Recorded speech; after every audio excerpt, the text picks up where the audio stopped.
साथ ही साथ श्री कल्की धाम निर्माण ट्रस्ट के अध्यक्ष भी उनके साथ हैं, जो है आचार्य प्रमोद कृष्णम जी। और लगातार मंत्रोच्चार के साथ पूजा अर्चना की जा रही है, जहां प्रधानमंत्री उत्तर प्रदेश के संभल जिले में श्री कल्की धाम मंदिर की आधारशिला रख रहे हैं, वहां शिलान्यास कर रहे हैं। और आपको बता दें कि श्री कल्की धाम निर्माण ट्रस्ट के जो अध्यक्ष हैं आचार्य प्रमोद कृष्णम जी, उनसे मुलाकात कर प्रधानमंत्री को इस मंदिर के शिलान्यास का आमंत्रण दिया गया था आचार्य जी के द्वारा। और अब जो है श्री कल्की धाम मंदिर का शिलान्यास हो रहा है।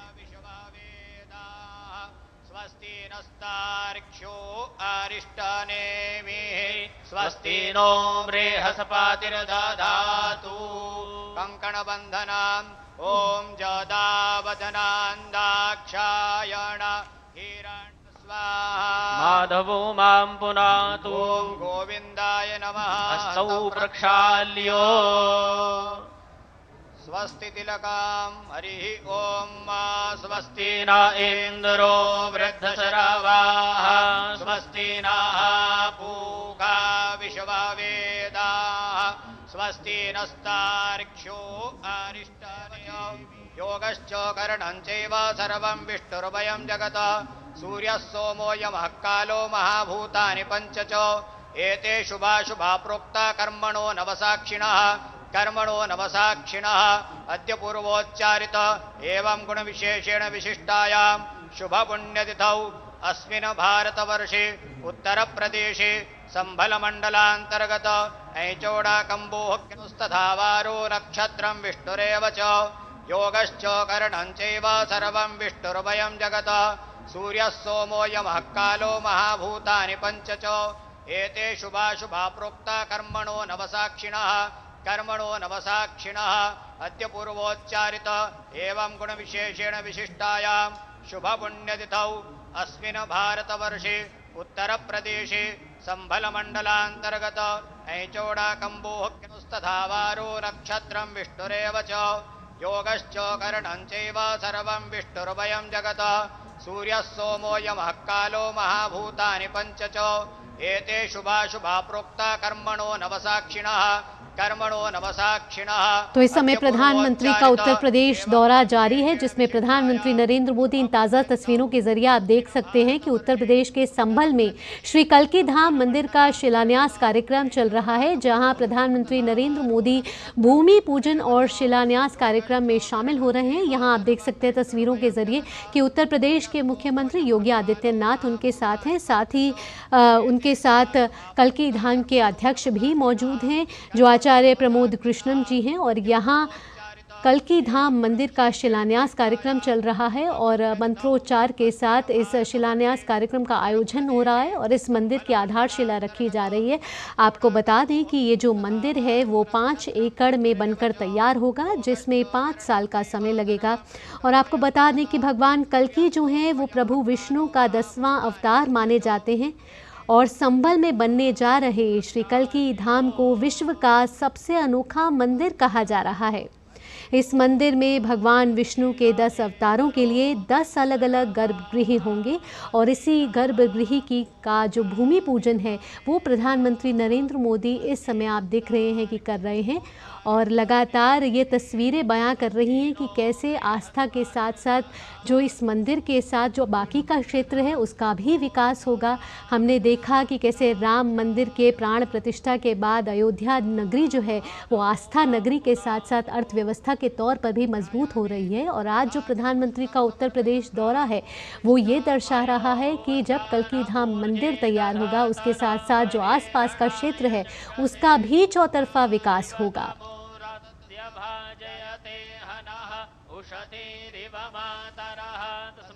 आपको बता दें कि इस कार्यक्रम में अनेक संत, धार्मिक नेता और अन्य गणमान्य लोग शामिल हैं और आचार्य प्रमोद कृष्णम जी जो हैं वो श्री कल्की धाम के अध्यक्ष हैं जो प्रधानमंत्री नरेंद्र मोदी के साथ इस समय मौजूद हैं। लगातार मंत्रोच्चार के साथ प्रधानमंत्री नरेंद्र मोदी पूजा अर्चना में शामिल होकर श्री कल्की धाम मंदिर का आधारशिला रख रहे हैं। इस मंदिर का शिलान्यास हो रहा है।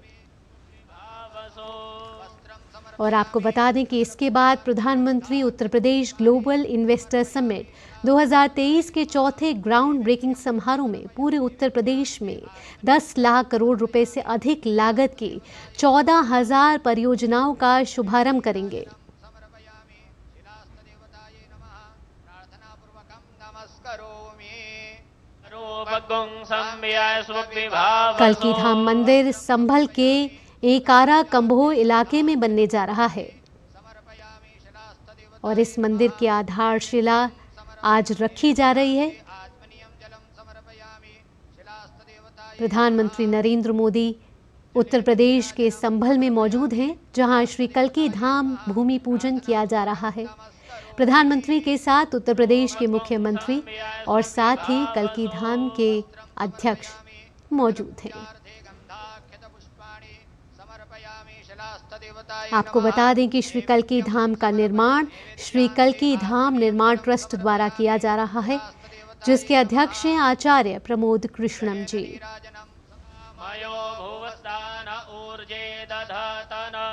कल्की मंदिर विष्णु के 10वें और आखिरी अवतार कल्की को समर्पित है। सनातन धर्म में मान्यता है कि कलयुग के अंत में विष्णु भगवान कल्की रूप में प्रकट होंगे। इस लिहाज से ये मंदिर दुनिया भर में एक अनोखा मंदिर माना जाएगा। 5 एकड़ में बनकर तैयार होगा ये मंदिर और इस मंदिर में भगवान विष्णु के 10 अवतारों के लिए 10 अलग अलग गर्भगृह बनाए जाएंगे।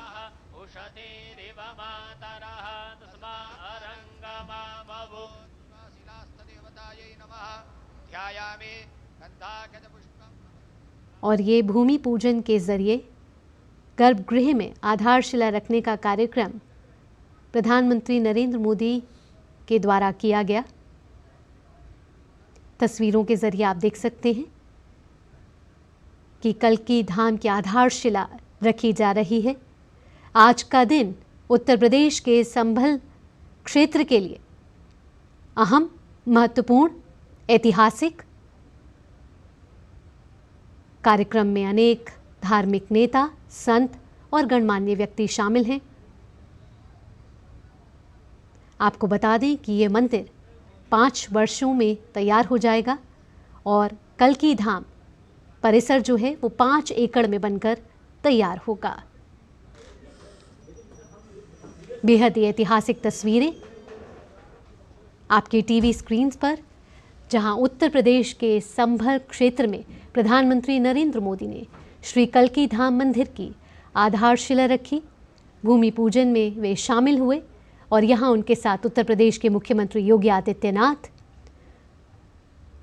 और श्री कल्की धाम निर्माण ट्रस्ट के अध्यक्ष आचार्य प्रमोद कृष्णम जी खुद मौजूद रहे। आपको बता दें कि आचार्य प्रमोद कृष्णम जी ने प्रधानमंत्री नरेंद्र मोदी को इस कार्यक्रम में शामिल होने का न्योता दिया था, जिसे प्रधानमंत्री ने स्वीकार किया और आज उत्तर प्रदेश के लिए एक महत्वपूर्ण दिन है।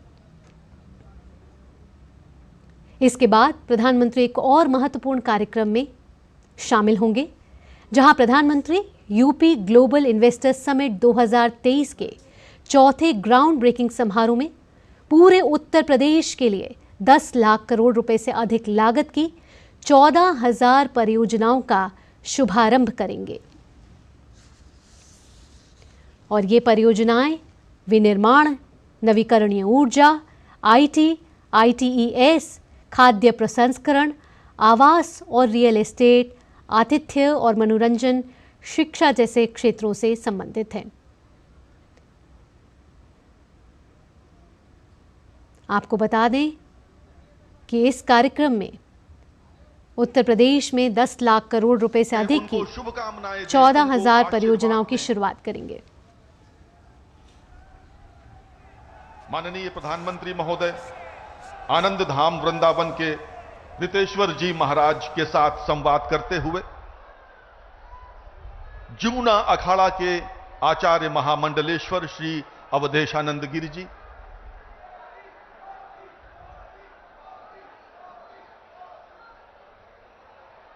पूज्यपाद श्री कैलाशानंद गिरि जी, सहृदय माननीय प्रधानमंत्री सहृदयता के साथ संवाद कर रहे हैं। आज का दिन उत्तर प्रदेश के लिए आध्यात्मिक और आर्थिक दृष्टि से महत्वपूर्ण है।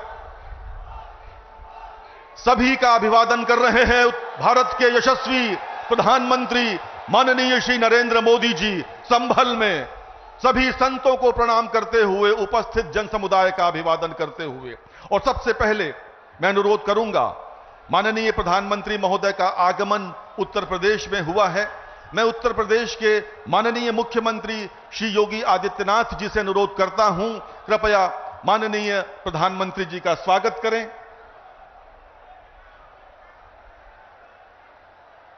यदा यदा हि धर्मस्य ग्लानिर्भवति भारत अभ्युत्थानम् अधर्मस्य तदात्मानं सृजाम्यहम् परित्राणाय साधूनां विनाशाय च दुष्कृतां धर्म संस्थापनार्थाय संभवामि युगे युगे। और इसी के साथ अब मैं अनुरोध करूंगा श्री कल की पीठाधीश्वर आचार्य प्रमोद कृष्णम जी से, पूज्यपाद श्री अवधेशानंद गिरि जी से, पूज्यपाद श्री कैलाशानंद गिरि जी से और सद्गुरु रितेश्वर जी महाराज से कृपया माननीय प्रधानमंत्री महोदय का अंग वस्त्र पहनाकर सम्मान करें।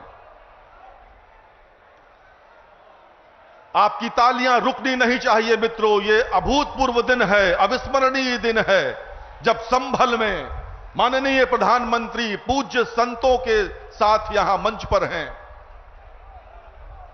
और उनका सम्मान हो रहा है। जिस देश में संत स्वयं सम्मान करें, वहां के शासक का क्या ही अद्भुत दृश्य है मित्रों। तालियां बहुत कमजोर हैं, संभल इतना कमजोर तो नहीं है। संभल क्या इतना कमजोर है?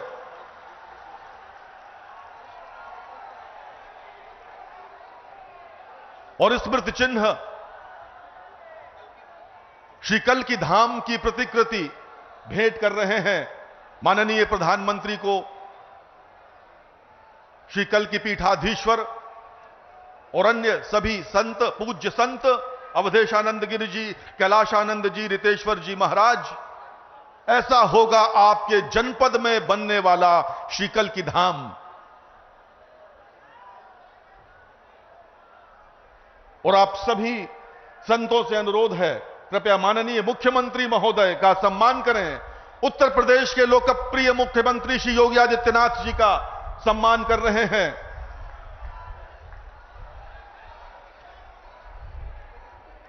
इतिहास साक्षी है, संतों ने ही हिंदुत्व को सजोया है, अपनी अस्थियों का धागा बना शास्त्र ज्ञान को पिरोया है। और अब मैं अनुरोध करूंगा श्री कल की पीठाधीश्वर आचार्य प्रमोद कृष्णम जी से, कृपया स्वागत भाषण के लिए पधारें श्री कल की पीठाधीश्वर।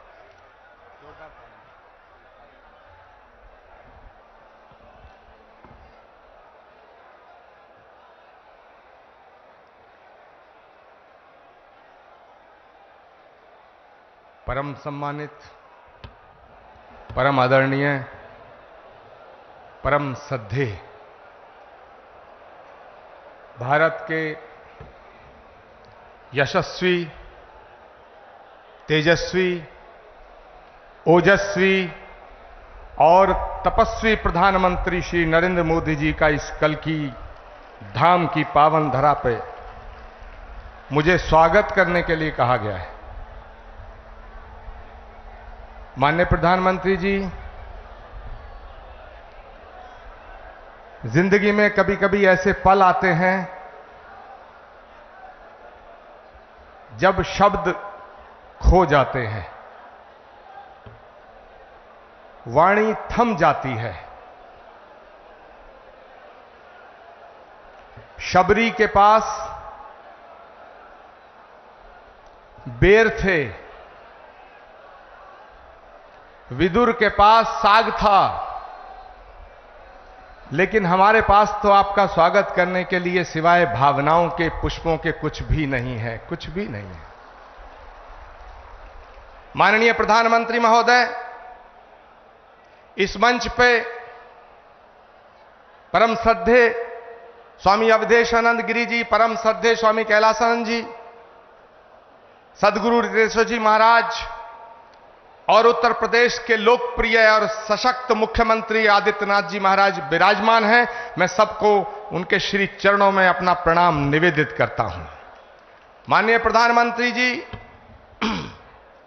देश के कोने कोने से आए तमाम संत वृंद, कोई हरिद्वार से पधारा है, कोई गुजरात से पधारा है, कोई तमिलनाडु, केरल और आंध्र प्रदेश से पधारा है, कोई आसाम से आया है, कोई देवभूमि उत्तराखंड और हिमाचल प्रदेश से आया है। ये हजारों संतों का जो समूह आज इकट्ठा हुआ है, ये सनातन धर्म के उस उद्घोष के सपने को साकार करने के लिए इकट्ठा हुआ है। वो सपना जो 18 वर्ष पूर्व एक संकल्प के रूप में हमने देखा था, वो सपना जो ऋषि मुनि महात्माओं ने, त्यागी तपस्वियों ने आदिकाल से लेकर आज तक देखा कि पुराणों का उद्घोष है कि जब जब धरती पे अधर्म बढ़ता है, सज्जनता पर खतरा उमड़ता है, भगवान कृष्ण का गीता में उद्घोष है कि परित्राणाय साधूनाम विनाशाय च दुष्कृताम धर्म संस्थापनार्थाय संभवामि युगे युगे यदा यदा ही धर्मस्य ग्लानिर्भवति भारत अभ्युत्थानम अधर्मस्य तदात्मानं सृजामहम्। भगवान कृष्ण का जो गीता में उद्घोष है, श्रीमद् भागवत के 12वें स्कंद में उल्लेखित है कि जब धरती पर, धरा पर पाप बढ़ जाएगा, अधर्म बढ़ जाएगा, तो उस अधर्म का नाश करने के लिए, धर्म की पुनर्स्थापना करने के लिए भगवान हर युग में आया है और हर युग में आएगा। इसीलिए संस्कृत का श्लोक श्रीमद् भागवत में संभल ग्राम मुखस्य ब्राह्मणस्य महात्मना भवने विष्णु यशस्य कल की प्रादुर्भविष्यति। इसका मतलब है कि भगवान त्रेता में राम के रूप में अयोध्या में आए, द्वापर में कृष्ण के रूप में मथुरा में आए, और भगवान कलयुग में श्री कल की निष्कलंक के रूप में इसी धरा पर अवतरित होंगे। माननीय प्रधानमंत्री जी महोदय, भगवान जहां आता है वो धरा धाम बन जाती है। अयोध्या में जितना काम भगवान का आपके हाथ से हुआ, ये ऐसा संयोग है जो सनातन धर्म और इस राष्ट्र की, इस ध्वजा को पूरे विश्व में फैलाने का काम, भारत की संस्कृति जो वसुधैव कुटुंबकम और विश्व बंधुत्व का संदेश देती है, उसको पूरी दुनिया में पहुंचाने का काम अगर आज कोई कर रहा है, वो भारत के यशस्वी प्रधानमंत्री नरेंद्र मोदी कर रहे हैं।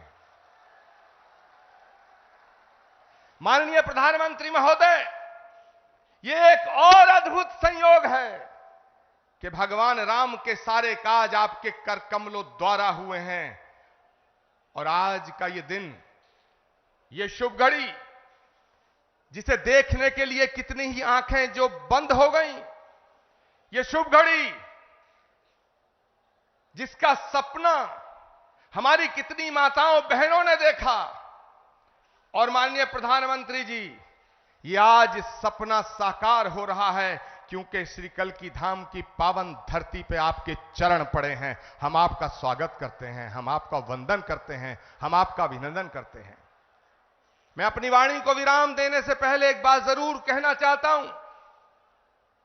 ये कल की धाम, श्री कल की धाम जहां भगवान आएगा, आज श्री कल की धाम की आधारशिला माननीय प्रधानमंत्री जी के कर कमलों द्वारा स्थापित हो चुकी है। अब वो दिन दूर नहीं है जब भारत में राम राज्य की पुनर्स्थापना होने का समय आ चुका है। एक बात कहते हुए अपनी वाणी को विराम दूंगा। जब मैं प्रधानमंत्री जी को आमंत्रित करने गया था तो मुझे नहीं लग रहा था कि प्रधानमंत्री जी मेरे निमंत्रण को स्वीकार कर लेंगे, लेकिन आप सब संतों के आशीर्वाद से, तमाम लाखों करोड़ों भक्तों की प्रार्थनाओं से माननीय प्रधानमंत्री जी ने मेरे निमंत्रण को स्वीकार किया। माननीय प्रधानमंत्री जी महोदय, जब आपकी तरफ से एक ट्वीट आया तो सारे देश के लोग, सारी देश की मीडिया मुझसे लगातार 15 दिन ये पूछती रही कि क्या प्रधानमंत्री जी आएंगे। मेरे पास कोई उत्तर न था, लेकिन एक उत्तर था। उन्होंने पूछा क्या उन्होंने कुछ लिख के दिया है। मेरे पास आपका लिखा हुआ कोई पत्र नहीं था। मैंने उस उत्तर में सिर्फ इतना कहा, जैसे शबरी को विश्वास था कि राम आएंगे,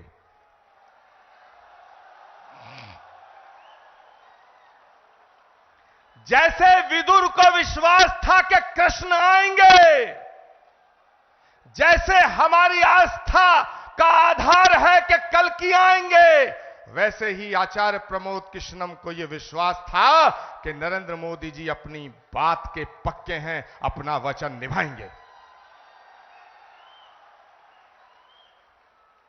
माननीय प्रधानमंत्री जी महोदय, भगवान कृष्ण के ज्ञान योग, कर्म योग, भक्ति योग, अगर हम तीनों को एक साथ रख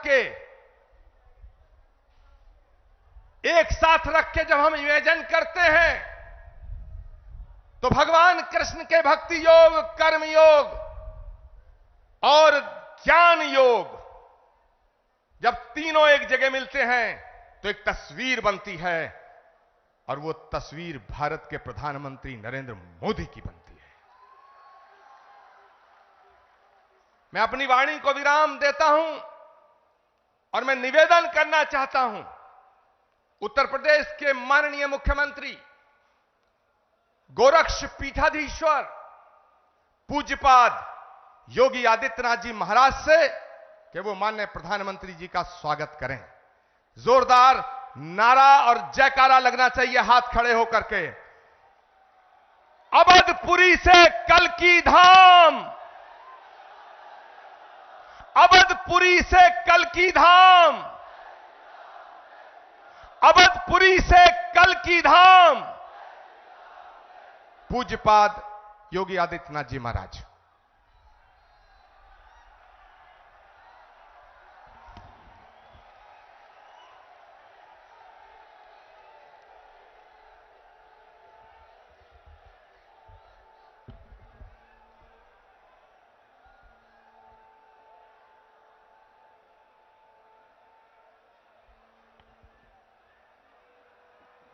देश के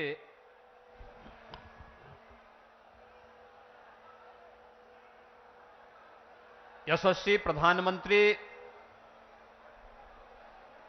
और दुनिया के सबसे लोकप्रिय राजनेता आदरणीय श्री नरेंद्र मोदी जी मंच पर उपस्थित जूना अखाड़ा के आचार्य महामंडलेश्वर पूज्य स्वामी अवधेशानंद गिरी जी महाराज, पूज्य स्वामी कैलासानंद ब्रह्मचारी जी महाराज, पूज्य संतजान सदगुरु श्री रितेश्वर जी महाराज, इस संपूर्ण कार्यक्रम के आयोजक आचार्य श्री प्रमोद कृष्णम जी, देश के अलग अलग कोने से उपस्थित सभी पूज्य संतजन और आदरणीय प्रधानमंत्री जी के स्वागत के लिए, अभिनंदन के लिए संभल, अमरोहा, मुरादाबाद और आसपास के जनपदों से सभी उपस्थित बहनों और भाइयों, आज आदरणीय प्रधानमंत्री जी का भगवान विष्णु के 200वें अवतार की जो ये भावी भूमि होने जा रही है, संभल जनपद में आगमन हुआ है। इस अवसर पर आदरणीय प्रधानमंत्री जी का मैं उत्तर प्रदेश वासियों की ओर से हृदय से स्वागत करता हूं, अभिनंदन करता हूं।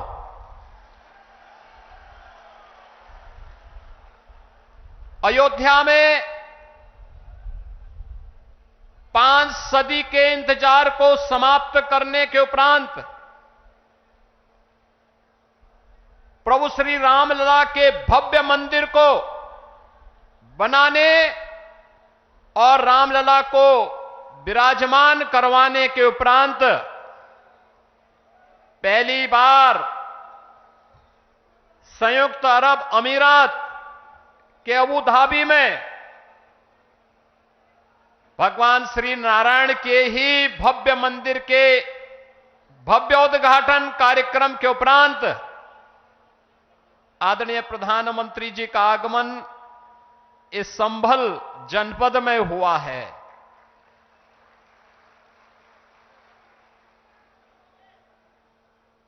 बहनों और भाइयों, हम सबको इस बारे में देखना होगा। पिछले 10 वर्षों में हमने एक भारत का दर्शन किया है। एक नया भारत है,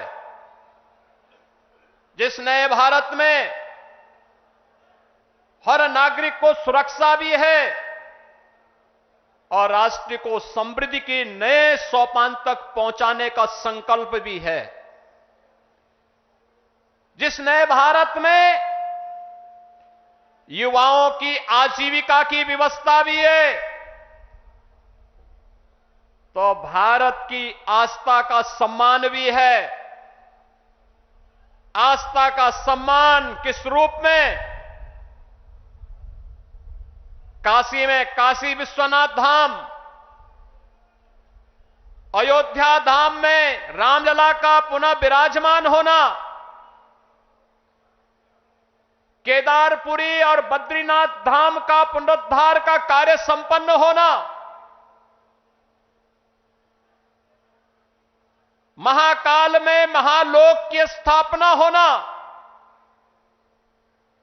ये वह नए भारत की तस्वीर है, जिस नए भारत में हर युवा की आजीविका की गारंटी भी है और आपकी आस्था की भी गारंटी है। यही मोदी की गारंटी है। भाइयों बहनों, ये आस्था का सम्मान जिन लोगों ने आस्था के साथ लगातार खिलवाड़ किया, वे न आजीविका ही दे पाए और न भारत की आस्था को ही सम्मान दे पाए। आज तो भारत की विरासत भी सम्मानित होती है वैश्विक मंच पर। जब योग को वैश्विक मान्यता मिलती है और 21 जून की तिथि को दुनिया के लगभग 200 देश एक साथ जब भारत के अंदर किसी एक स्थान पर प्रधानमंत्री मोदी जी के नेतृत्व में करोड़ों भारतीय योग की इस विधा के साथ जुड़ते हैं, तो दुनिया के 200 से अधिक देश भी भारत की ऋषि परंपरा के इस प्रसाद के साथ जुड़ते हैं। कुंभ का आयोजन यूनेस्को के द्वारा मानवता के मूर्त सांस्कृतिक धरोहर के रूप में से मान्यता देना हो, या फिर अबू धाबी में भी किसी हिंदू मंदिर का होना, जो कभी कल्पना थी आज वह साकार हो रही है। यही नहीं, भारत के अंदर जो पहले असंभव था आज वो संभव हुआ है। जो पहले नामुमकिन था आज मुमकिन हुआ है, और वह इसलिए हुआ है क्योंकि आपके पास एक यशस्वी नेतृत्व है जो भारत को समझता भी है, भारत को यशस्वी नेतृत्व भी देने की क्षमता रखता है और वह यशस्वी नेतृत्व वैश्विक मंच पर भी पूरी मजबूती के साथ भारत के गौरव और भारत के सम्मान को बढ़ाता है। और ये हम सब इस बात के लिए गौरवान्वित महसूस करते हैं जब प्रधानमंत्री मोदी जी का सम्मान दुनिया के मंच पर होता है। पूरी दुनिया उन्हें आशा भरी निगाहों से देख रही है। जिसके लिए भारत भारत कहलाता था, आज आजादी के बाद पहली बार 140 करोड़ की आबादी का भारत इस चीज को महसूस कर रहा है। आज सीमाएं सुरक्षित हुई हैं तो भारत के अंदर भी हर तबके का व्यक्ति अपने आप को सुरक्षित महसूस करता है। यह संबल क्षेत्र हम सब जानते हैं, यहां पर खेती किसानी के साथ ही इस पूरे क्षेत्र के विकास को लेकर के यहां की कारीगरी और हस्तशिल्प को भी प्रधानमंत्री मोदी जी ने आगे बढ़ाने का काम किया। पीएम विश्वकर्मा योजना के माध्यम से जो पहले यहां पर तकनीक नहीं थी, आज कॉमन फैसिलिटेशन सेंटर बना करके संभल जनपद के अंदर भी बटन बनाने की परंपरागत व्यवस्था को नई तकनीक के साथ जोड़ करके वन डिस्ट्रिक्ट वन प्रोडक्ट और पीएम विश्वकर्मा के माध्यम से आज वह भी वैश्विक मंच पर चीन को प्रतिस्पर्धा दे रहा है। मुरादाबाद का ब्रास का आइटम हो या अमरोहा का ढोलक, यह एक नई पहचान के साथ आगे बढ़ रहा है। ये चीजें पहले भी थीं, लेकिन जिस निराशा और हताशा में थी, आज इस नए भारत में एक गरीब को मकान भी मिल रहा है तो इंफ्रास्ट्रक्चर के बड़े बड़े कार्य भी हो रहे हैं। संभल जनपद में गंगा एक्सप्रेसवे पूरी मजबूती के साथ बन रहा है और यहां पर औद्योगिक क्लस्टर भी विकसित होने जा रहा है। आने वाले समय में संभल से प्रयागराज की दूरी और 2025 में जब प्रयागराज कुंभ होगा, हमारा प्रयास होगा, उस समय डबल इंजन सरकार का प्रयास है कि उस समय प्रयागराज में गंगा एक्सप्रेसवे से पश्चिमी उत्तर प्रदेश और देश के अन्य भागों के लोग प्रयागराज पहुंचे। प्रयागराज की दूरी को न्यूनतम करने की दिशा में यह एक नया प्रयास प्रारंभ हो रहा है और गंगा एक्सप्रेसवे इसके लिए आपके लिए तैयार होने जा रही है। यह जो कुछ भी हो पा रहा है, चाहे वह अच्छा इंफ्रास्ट्रक्चर का हो, चाहे वह मुरादाबाद का बहुत शीघ्र प्रारंभ होने वाला एयरपोर्ट का हो, चाहे वह हस्तशिल्पी और कारीगरों के सम्मान का हो, चाहे वह नौजवानों के रोजगार का हो और चाहे किसानों के आमदनी को कई गुना बढ़ा करके उनके जीवन में परिवर्तन करने का हो। ये सभी कार्य ये नए भारत की एक नई पहचान बन रहे हैं और ये संभव हुआ है आदरणीय प्रधानमंत्री जी के यशस्वी नेतृत्व के कारण।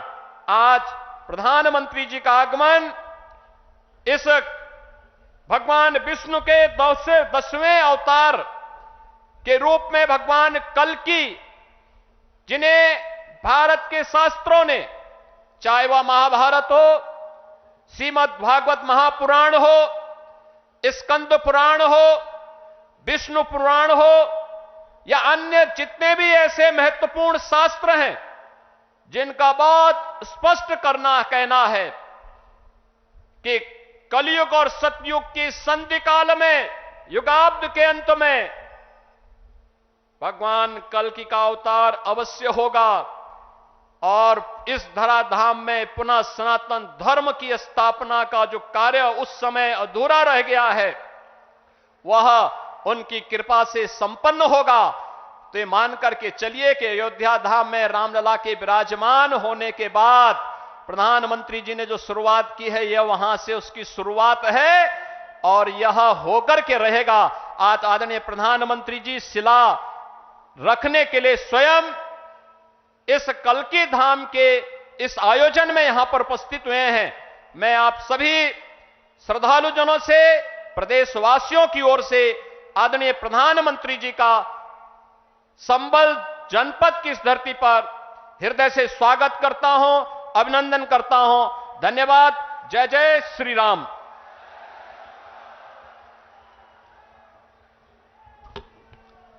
अब वो समय आ गया है, वो घड़ी आ गई है, वो लम्हा आ गया है, वो पल आ गया है जब हम भारत के यशस्वी प्रधानमंत्री जी को सुनेंगे।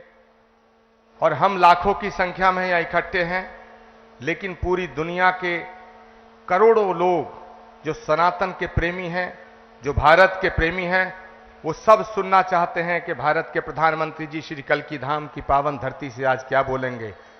मैं आप सबसे हाथ जोड़ के निवेदन करना चाहता हूं, सभी संत वृंदों से, तमाम जनता से, सभी भक्तों से, सारे लोगों से, कि एक बार खड़े होकर के भारत के यशस्वी प्रधानमंत्री जी का स्वागत करें। सभी अपने अपने स्थान पर खड़े होंगे और मैं आमंत्रित कर रहा हूं सनातन धर्म के ध्वजवाहक, विश्व बंधुत्व का एक ऐसा हस्ताक्षर जो इस भारत के नहीं विश्व के मानसिक पटल पर युग युगांत तक अंकित रहेगा।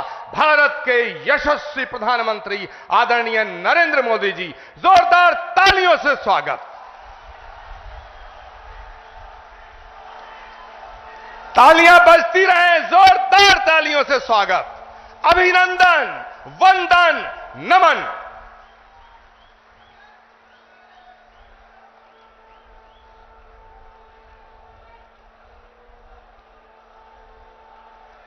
जय मां कैला देवी। जय मां कैला देवी। जय मां कैला देवी। जय बूढ़े बाबा की। जय बूढ़े बाबा की। भारत माता की। भारत माता की। सभी संतों से प्रार्थना है कि अपना स्थान लीजिए।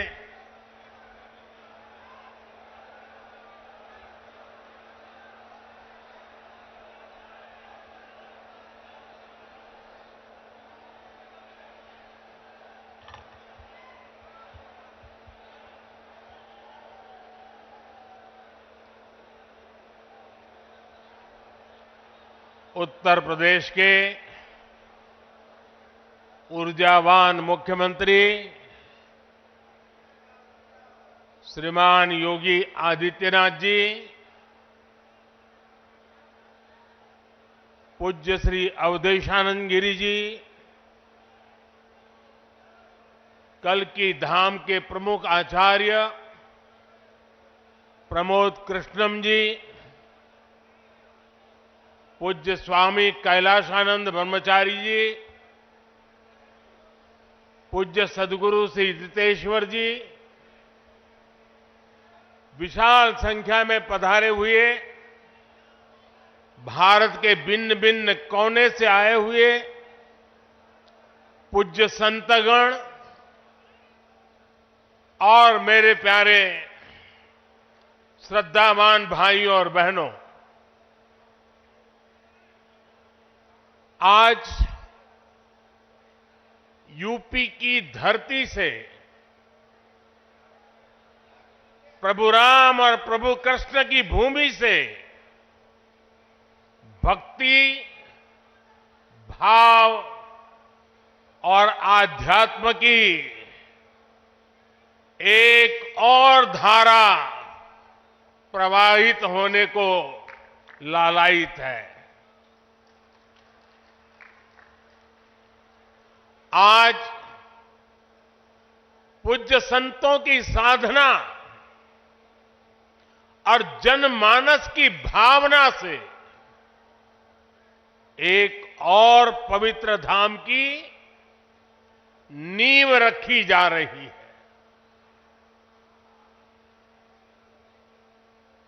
अभी आप संतों आचार्यों की उपस्थिति में मुझे भव्य कल्की धाम के शिलान्यास का सौभाग्य मिला है। मुझे विश्वास है कि कल्की धाम भारतीय आस्था के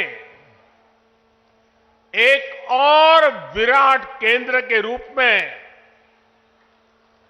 उभर कर सामने आएगा। मैं सभी देशवासियों को और विश्व के सभी श्रद्धालुओं को शुभकामनाएं देता हूं। अभी आचार्य जी कह रहे थे कि 18 साल की प्रतीक्षा के बाद आज ये अवसर आया है। वैसे भी आचार्य जी कई ऐसे अच्छे काम हैं जो कुछ लोग मेरे लिए ही छोड़ करके चले गए हैं।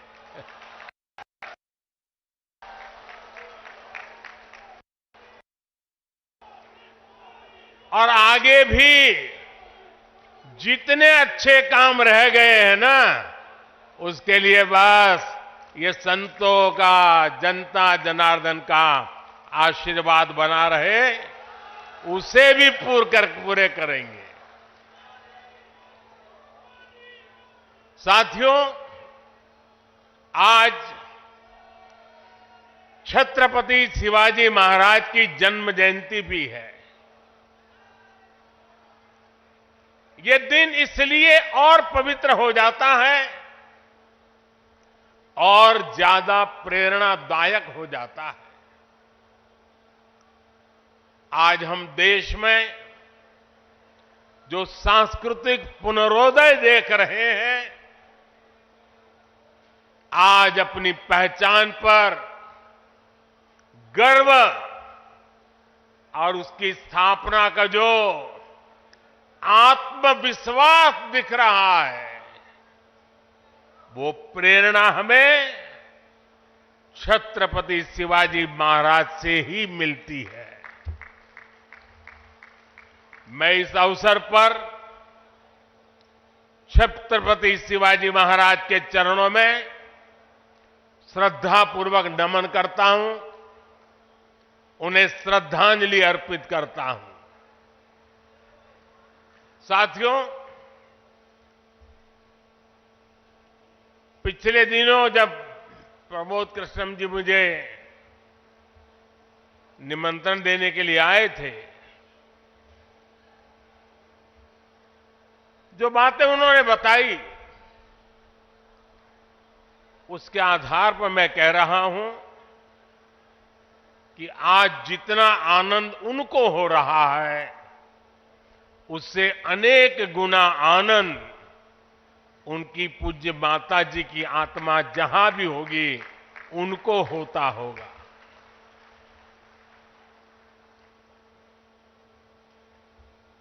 और मां के वचन के पालन के लिए एक बेटा कैसे जीवन खपा सकता है, ये प्रमोद जी ने दिखा दिया।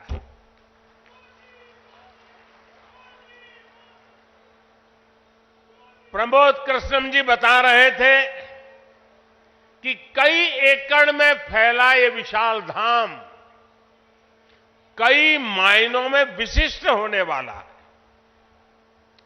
एक ऐसा मंदिर होगा, जैसा मुझे उन्होंने पूरा समझाया अभी, जिसमें 10 गर्भगृह होंगे और भगवान के सभी 10 अवतारों को विराजमान किया जाएगा।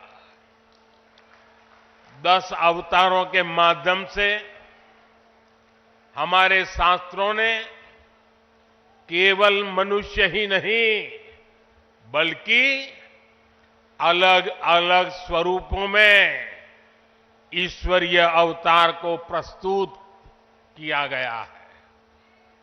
यानी हमने हर जीवन में ईश्वर की ही चेतना के दर्शन किए हैं।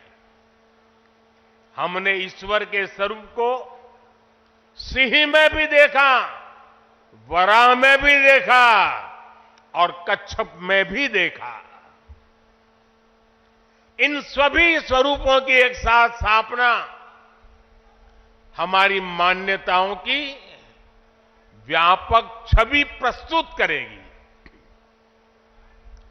ये ईश्वर की कृपा है कि उन्होंने इस पवित्र यज्ञ में मुझे माध्यम बनाया है, इस शिलान्यास का अवसर दिया है। और अभी जब वो स्वागत प्रवचन कर रहे थे तब उन्होंने कहा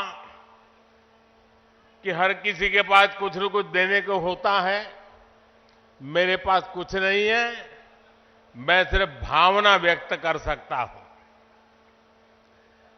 प्रमोद जी, अच्छा हुआ कुछ दिया नहीं, वरना जमाना ऐसा बदल गया है कि अगर आज के युग में सुदामा श्री कृष्ण को एक पोटली में चावल देते, वीडियो निकल आती, सुप्रीम कोर्ट में पीआई हो जाती और जजमेंट आता कि भगवान कृष्ण को भ्रष्टाचार में कुछ दिया गया और भगवान कृष्ण भ्रष्टाचार कर रहे थे। इस व्यक्त में हम जुगर रहे और इससे अच्छा है कि आपने भावना प्रकट की और कुछ दिया नहीं।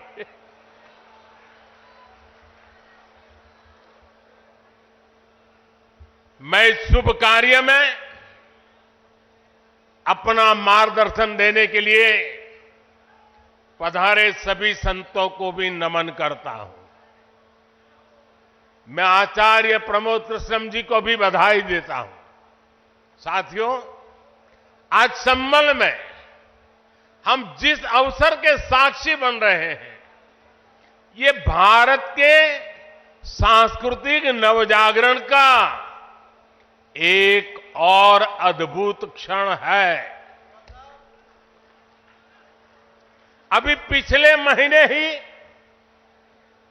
22 जनवरी को देश ने अयोध्या में 500 साल के इंतजार को पूरा होते देखा है।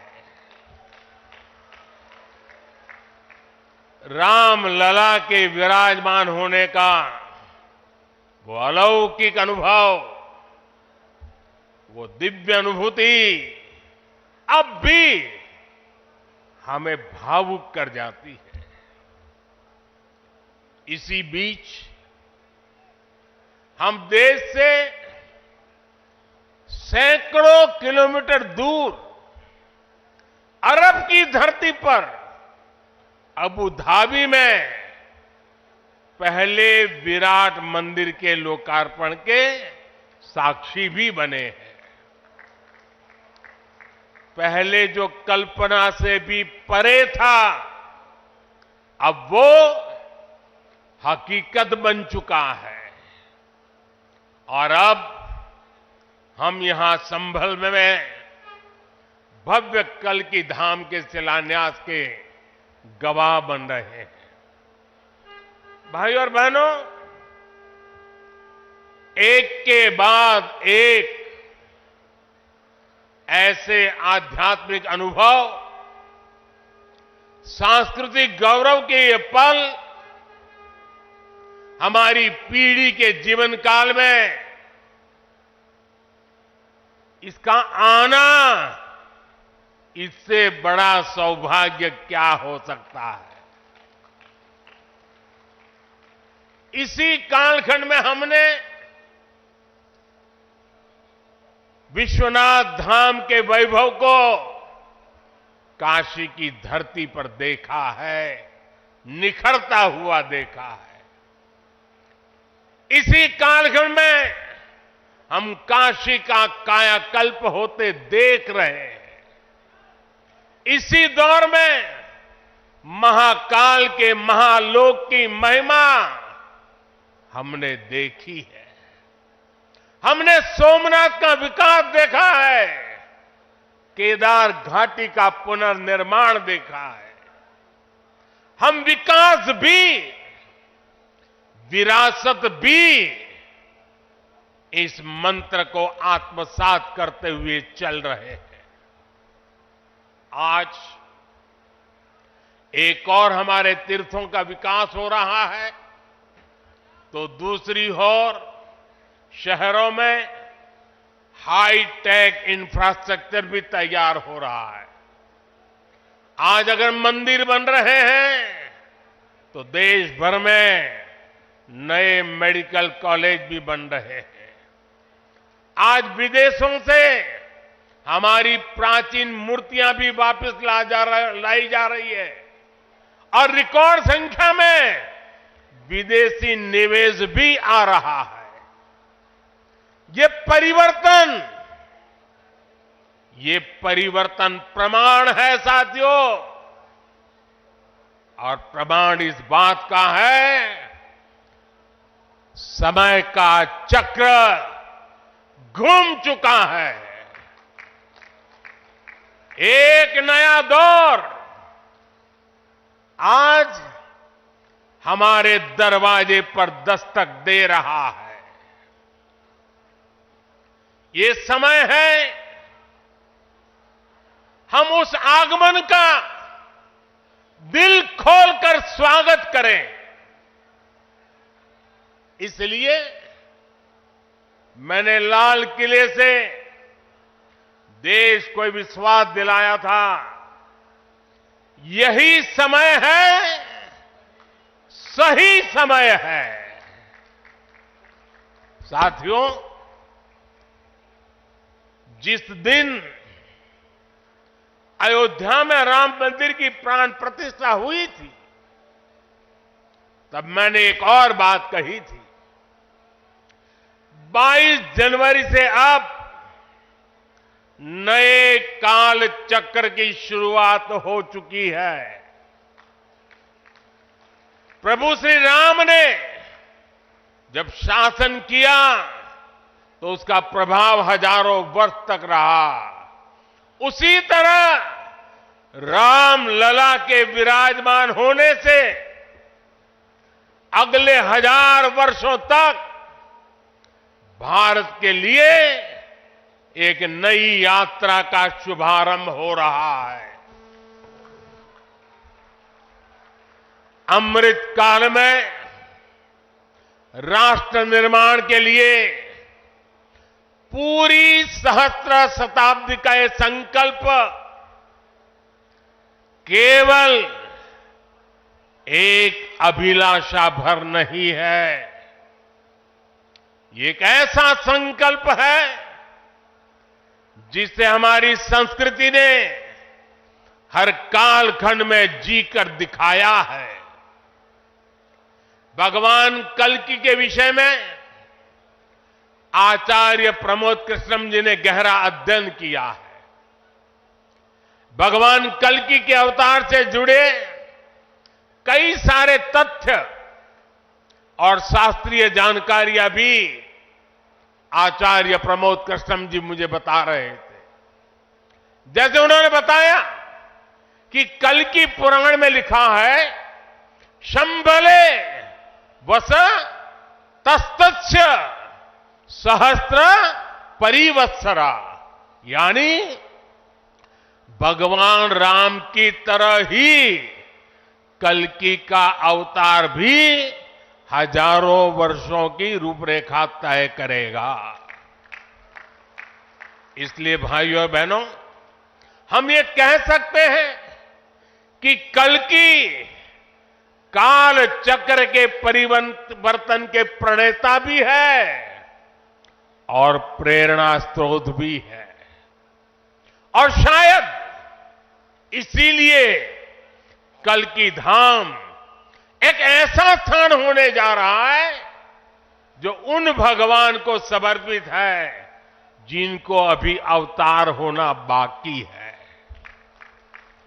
अब कल्पना करिए, हमारे शास्त्रों में सैकड़ों हजारों साल पहले भविष्य को लेकर इस तरह की अवधारणा लिखी गई। हजारों वर्ष बाद की घटनाओं के लिए भी सोचा गया। ये कितना अद्भुत है, और ये भी कितना अद्भुत है कि आज प्रमोद कृष्णम जैसे लोग पूरे विश्वास के साथ उन मान्यताओं को आगे बढ़ा रहे हैं, अपना जीवन खपा रहे हैं। वो भगवान कल्कि के लिए मंदिर बना रहे हैं, उनकी आराधना कर रहे हैं। हजारों वर्ष बाद की आस्था और अभी से उसकी तैयारी, यानी हम लोग भविष्य को लेकर कितने तैयार रहने वाले लोग हैं।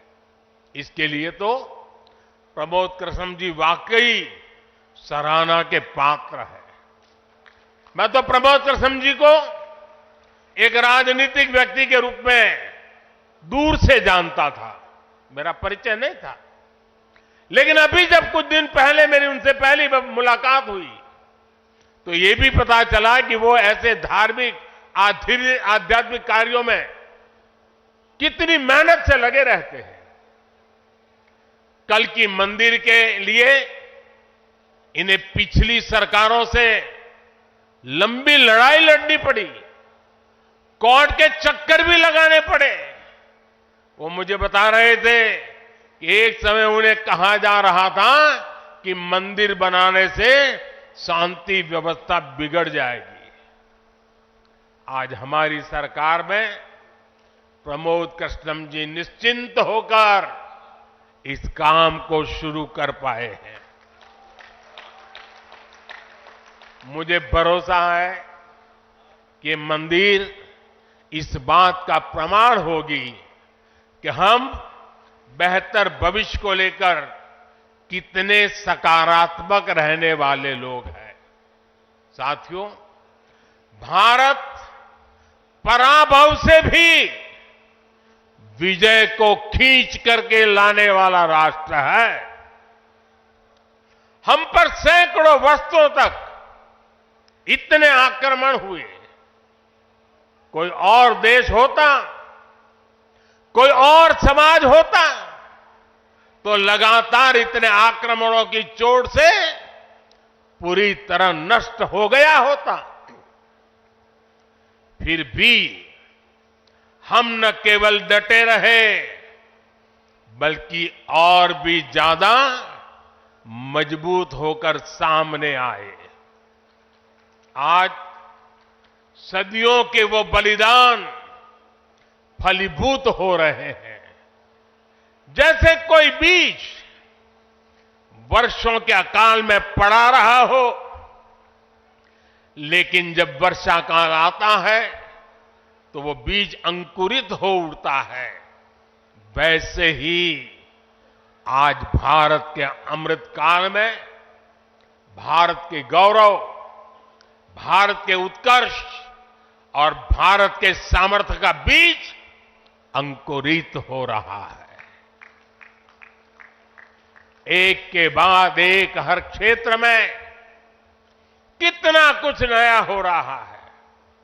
जैसे देश के संत और आचार्य नए मंदिर बनवा रहे हैं, वैसे ही मुझे ईश्वर ने राष्ट्र रूपी मंदिर के नवनिर्माण का दायित्व सौंपा है। मैं दिन रात राष्ट्र रूपी मंदिर को भव्यता देने में लगा हूं, उसके गौरव का विस्तार कर रहा हूं। इस निष्ठा के परिणाम भी हमें उसी तेजी से मिल रहे हैं। आज पहली बार भारत उस मुकाम पर है जहां हम अनुसरण नहीं कर रहे हैं, उदाहरण पेश कर रहे हैं। आज पहली बार भारत को टेक्नोलॉजी और डिजिटल टेक्नोलॉजी के क्षेत्र में संभावनाओं के केंद्र के रूप में देखा जा रहा है। हमारी पहचान इनोवेशन हब के तौर पर हो रही है। हम पहली बार दुनिया की 5वीं सबसे बड़ी अर्थव्यवस्था जैसे बड़े मुकाम पर पहुंचे हैं। हम चंद्रमा के दक्षिण ध्रुव तक पहुंचने वाले पहले देश बने हैं। पहली बार भारत में वंदे भारत और नमो भारत जैसी आधुनिक ट्रेनें चल रही है। पहली बार भारत में बुलेट ट्रेन चलने की तैयारी हो रही है। पहली बार हाईटेक हाईवे एक्सप्रेसवेज का इतना बड़ा नेटवर्क और उसकी ताकत देश के पास है। पहली बार भारत का नागरिक चाहे वो दुनिया के किसी भी देश में हो अपने आप को इतना गौरवान्वित महसूस करता है। देश में सकारात्मक सोच और आत्मविश्वास का ये जो ज्वार हम देख रहे हैं, एक अद्भुत अनुभूति है। इसलिए आज हमारी शक्ति भी अनंत है और हमारे लिए संभावनाएं भी अपार है। साथियों, राष्ट्र को सफल होने के लिए ऊर्जा सामूहिकता से मिलती है। हमारे वेद कहते हैं सहस्त्र शीर्षा पुरुष, सहस्त्र शीर्षा पुरुष, सहस्त्राक्ष सहस्त्रपाद, अर्थात निर्माण के लिए हजारों लाखों करोड़ों हाथ है, गतिमान होने के लिए हजारों लाखों करोड़ों पैर है। आज हमें भारत में उसी विराट चेतना के दर्शन हो रहे हैं। सबका साथ, सबका विकास, सबका विश्वास और सबका प्रयास, इस भावना से हर देशवासी एक भाव से, एक संकल्प से राष्ट्र के लिए काम कर रहा है। आप पिछले 10 वर्षों में कार्यों के विस्तार को देखिए। 4 करोड़ से ज्यादा लोगों को प्रधानमंत्री आवास योजना के तहत पक्के घर,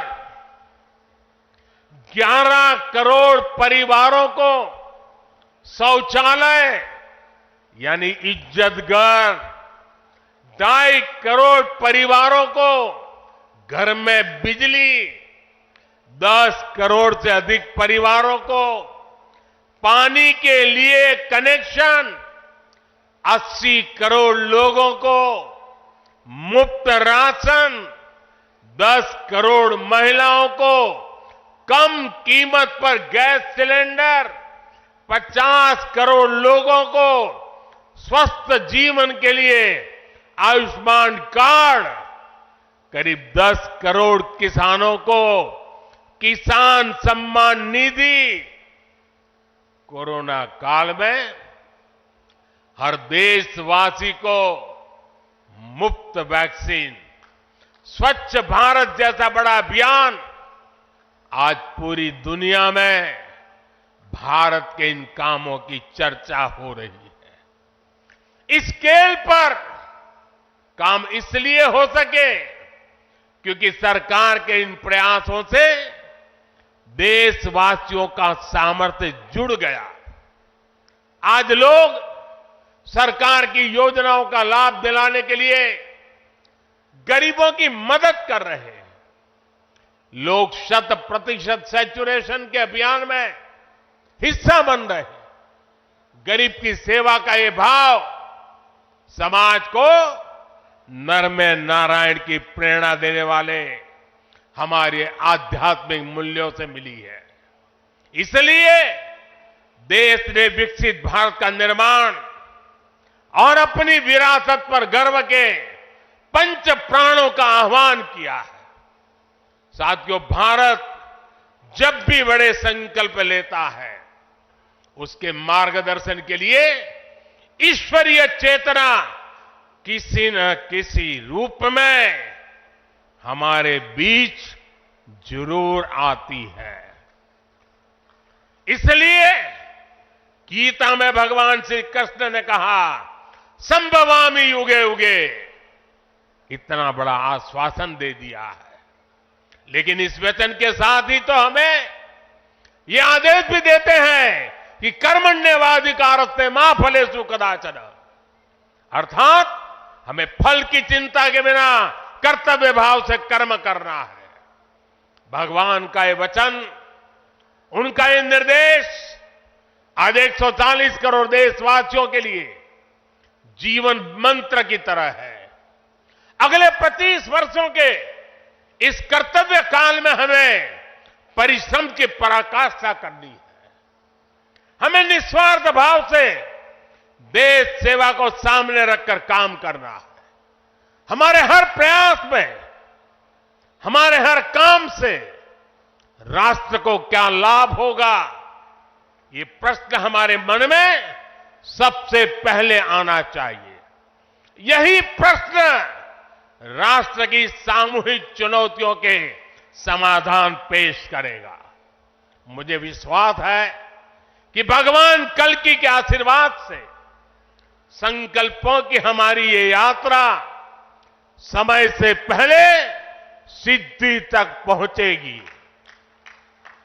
हम सशक्त और समर्थ भारत के सपने को 100% पूरा होता देखेंगे। इसी की कामना के साथ आप सभी का मैं बहुत बहुत धन्यवाद करता हूं और इस भव्य आयोजन के लिए और इतनी बड़ी तादाद में संतों के आशीर्वाद प्राप्त करने के लिए मैं हृदय से प्रणाम करते हुए अपनी वाणी को विराम देता हूं। मेरे साथ बोले भारत माता की, भारत माता की, भारत माता की। बहुत बहुत धन्यवाद।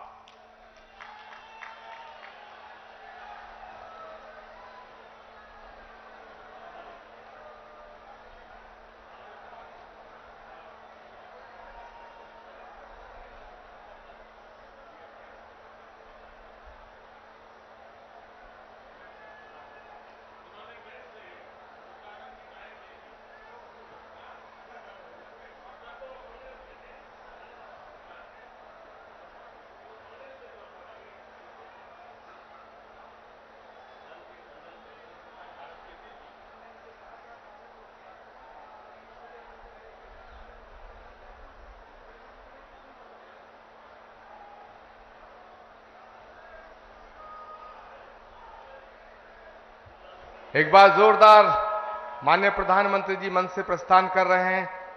आप जोरदार तालियों से जिस तरह उनके आने का स्वागत हुआ था, उस तरह उनके भारत माता की, भारत माता की, भारत माता की। पूज्यपाद अवधेशानंद जी गिरी जी महाराज, पूज्यपाद। आप देख रहे थे उत्तर प्रदेश में संभल से ये सीधा प्रसारण श्री कल्की धाम के जो मंदिर